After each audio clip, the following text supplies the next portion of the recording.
2 Chronicles 34. Josiah was 8 years old when he began to reign, and he reigned 31 years in Jerusalem.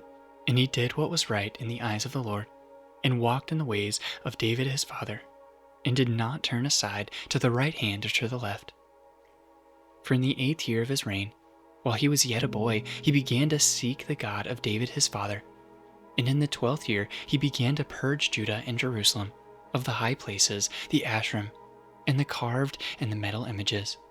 And they chopped down the altars of the Baals in his presence, and he cut down the incense altars that stood above them. And he broke in pieces the Asherim, and the carved and the metal images, and he made dust of them and scattered it over the graves of those who would sacrifice to them. He also burned the bones of the priests on their altars, and cleansed Judah and Jerusalem. And in the cities of Manasseh, Ephraim, and Simeon, as far as Naphtali, in their ruins all around, he broke down the altars and beat the Asherim and the images into powder, and cut down all the incense altars throughout all the land of Israel. And he returned to Jerusalem.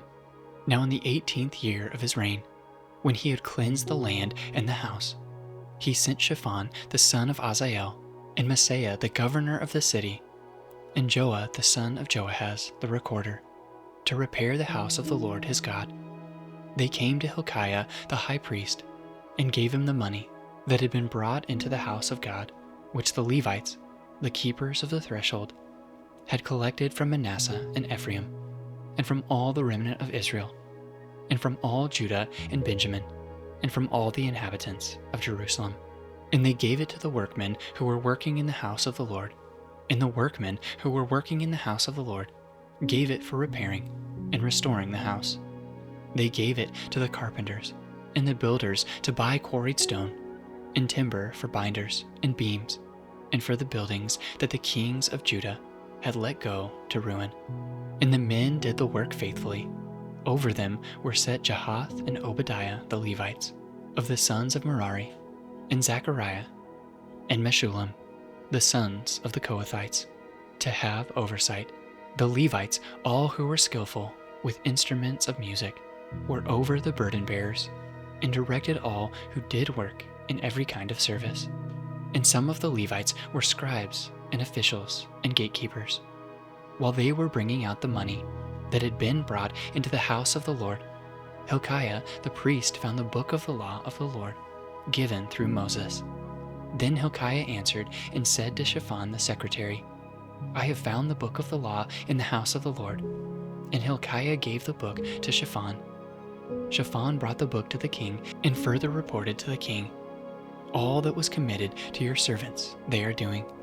They have emptied out the money that was found in the house of the Lord, and have given it into the hand of the overseers and the workmen. Then Shaphan the secretary told the king, Hilkiah the priest has given me a book. And Shaphan read from it before the king. And when the king heard the words of the law, he tore his clothes.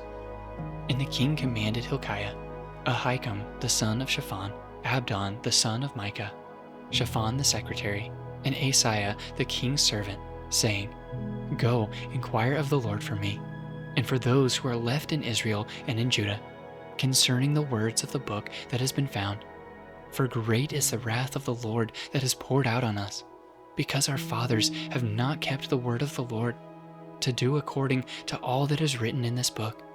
So Hilkiah and those whom the king had sent went to Huldah the prophetess, the wife of Shallum the son of Tokath, son of Hashrah, keeper of the wardrobe. Now she lived in Jerusalem in the 2nd quarter, and spoke to her to that effect. And she said to them, Thus says the Lord, the God of Israel, tell the man who sent you to me, Thus says the Lord, behold, I will bring disaster upon this place and upon its inhabitants, all the curses that are written in the book that was read before the king of Judah, because they have forsaken me and have made offerings to other gods, that they might provoke me to anger with all the works of their hands. Therefore my wrath will be poured out on this place, and will not be quenched. But the king of Judah, who sent you to inquire of the Lord, thus shall you say to him, Thus says the Lord, the God of Israel, regarding the words that you have heard. Because your heart was tender and you humbled yourself before God, when you heard his words against this place and its inhabitants, and you have humbled yourself before me, and have torn your clothes and wept before me, I also have heard you, declares the Lord. Behold, I will gather you to your fathers, and you shall be gathered to your grave in peace, and your eyes shall not see all the disaster that I will bring upon this place and its inhabitants. And they brought back word to the king. And the king sent and gathered together all the elders of Judah and Jerusalem. And the king went up to the house of the Lord with all the men of Judah and the inhabitants of Jerusalem, and the priests and the Levites, all the people, both great and small. And he read in their hearing all the words of the book of the covenant that had been found in the house of the Lord. And the king stood in his place and made a covenant between the Lord, to walk after the Lord and to keep his commandments and his testimonies and his statutes with all his heart and with all his soul, to perform the words of the covenant that were written in this book. Then he made all who were in the presence of Jerusalem and in Benjamin join in it, and the inhabitants of Jerusalem did according to the covenant of God, the God of their fathers. And Josiah took away all the abominations from all the territory that belonged to the people of Israel, and made all who were present in Israel serve the Lord their God. All his days they did not turn away from following the Lord, the God of their fathers.